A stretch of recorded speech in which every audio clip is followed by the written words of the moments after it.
the dirt piled in around the houses, and it was just like the snow does now, you know, it swirled around, and there'd be the dirt piled up as high as the house, and just have this little area that we could run around in and play.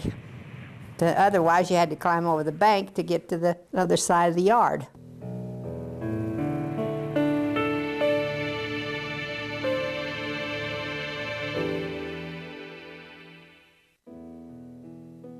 During the Dust Bowl days in southeastern Colorado, thunderous dust clouds known locally as rollers could rise 20,000 feet high, stretch over 100 miles, and travel over 50 miles per hour.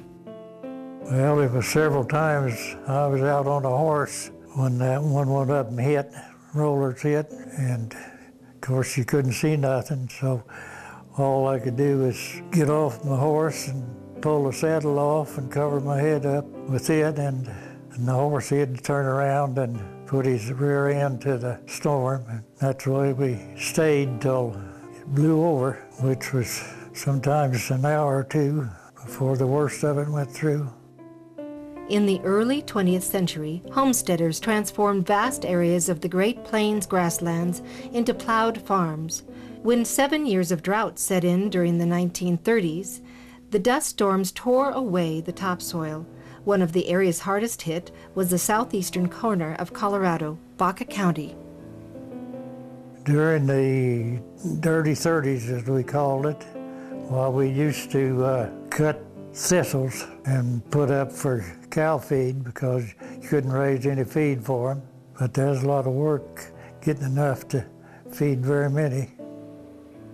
Through the dirty 30s, some Baca County families left, but some remained. Because I know some of them just pulled up and left. They just left clothes on the clothesline and dishes on the table and just walked out and headed for California. Well, the reason we stayed because we didn't have any money to take off on. For those who stayed, life went on. Every 2 or 3 weeks, why, the whole neighborhood would get together and have a party. And they'd usually make ice cream, and everybody brought something to eat, and we just had a good time. That was our recreation. That's what made neighbors helpful, you know. Then people, they helped each other. Established in 1935, the WPA, Works Progress Administration, was the primary federal relief program that employed and trained local people and gave them the ability to cope, put food on the table, and work toward better times. You lived it, and you didn't think how you were so poor, or you didn't have this to eat or that to eat, or you couldn't go this place. I mean, that was the way of life, and you accepted it. WPA structures, many of which still serve their original uses, dot the southeastern region and are especially concentrated in Baca County. I would say that the good things that come out of the Dust Bowl days was the WPA that built all the buildings and all the beautiful bridges, and was a good program. Southeastern Colorado is also home to the Comanche National Grassland, 435,000 acres of once farmed prairie recovered from the Dust Bowl era.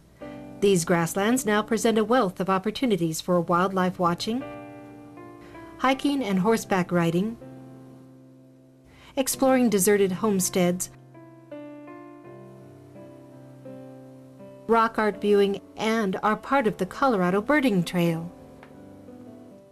While the Dust Bowl days may be long gone, remnants of that epic time in American history survive today in the beautiful stone structures, the vast grasslands, and the memories of those amazing people that never gave up on their land and still call Baca County home.